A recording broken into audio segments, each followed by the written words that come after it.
दाजु घरमा गएको है दाजु घरमा हौ मैले कानमा सुन्न जस्तो गरेँ के हौ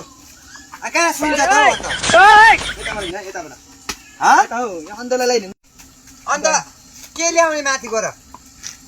के भन्यो के ल्याउने भनेको दाजु होइन दाजु हौ ए दाजु बिस्तारै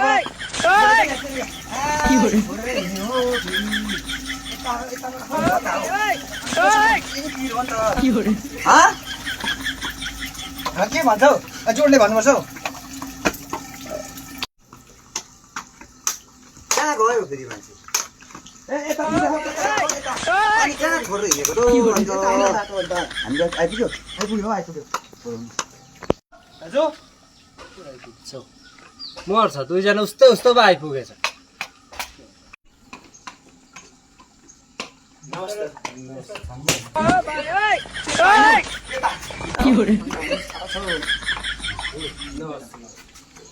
बाहिर बस्यो कि भित्र बस्यो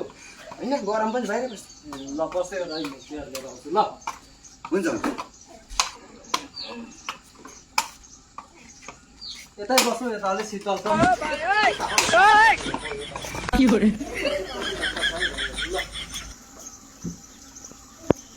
खत्म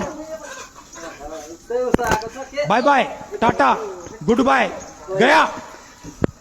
यहाँ बस्नु यहाँ आइलो यहाँ माथि बस्न यहाँ माथि यहाँ माथि बस्न भनेको यहाँ पानी खाने हो मै छ मै त छैन नि गाई दुना भए पो माइदुना खत्म गाई भनेको गाई पानी नै खाइदिनु अन्त पानी त दुईजना खाने हो पानी पानी पानी खाने हो ए ल त्यो बहिरोसँग हिँड्नु नि त के भन्छौ बहिरोसँग हिँड्नु पनि त्यति साह्रो जोड्ने पनि भन्नु पर्दैन त बाहिर कान सुन्दैन त अन्त ल पानी यता खत्म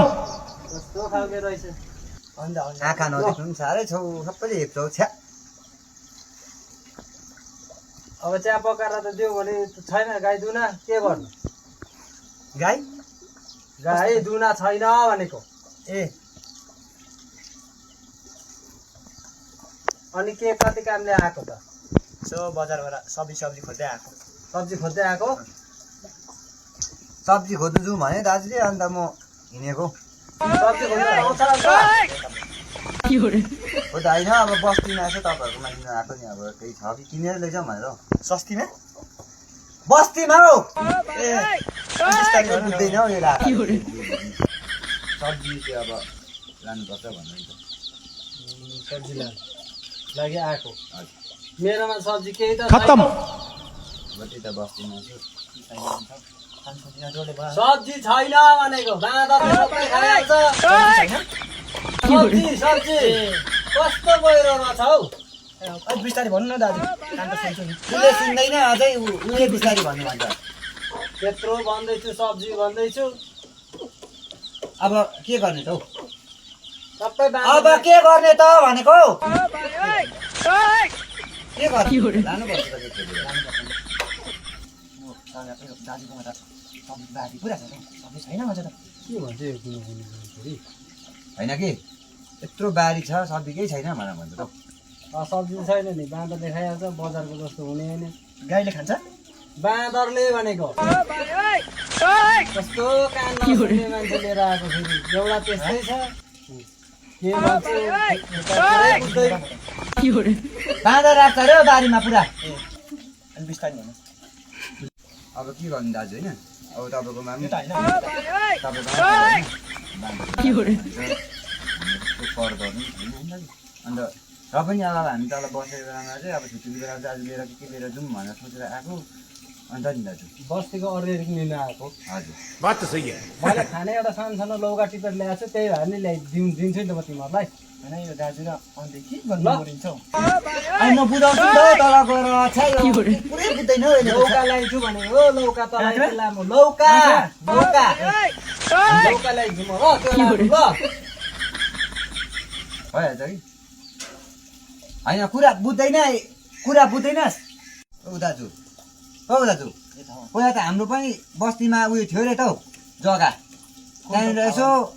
यसो अब सब्जी रोपेर त तिमीले त देख्छौ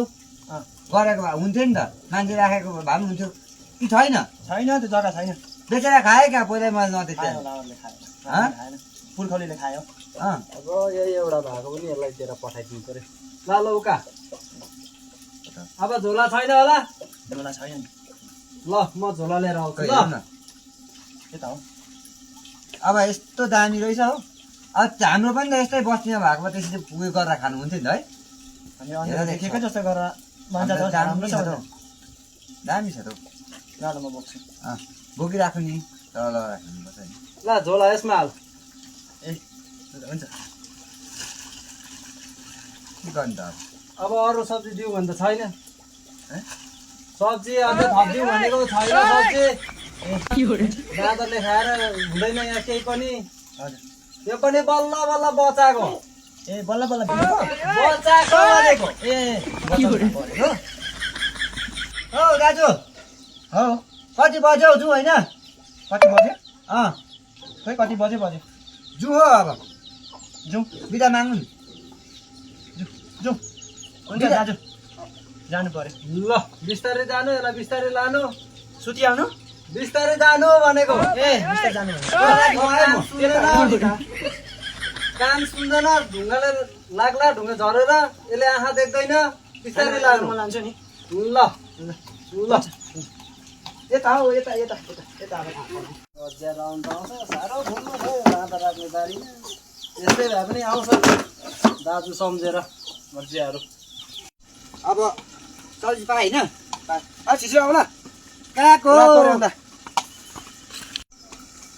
आइज अन्त आइज ए यो अन्त यता उँधो फेरि अन्तलाई जाने साह्रो छ अलिक बिस्तारी हो के भन्छ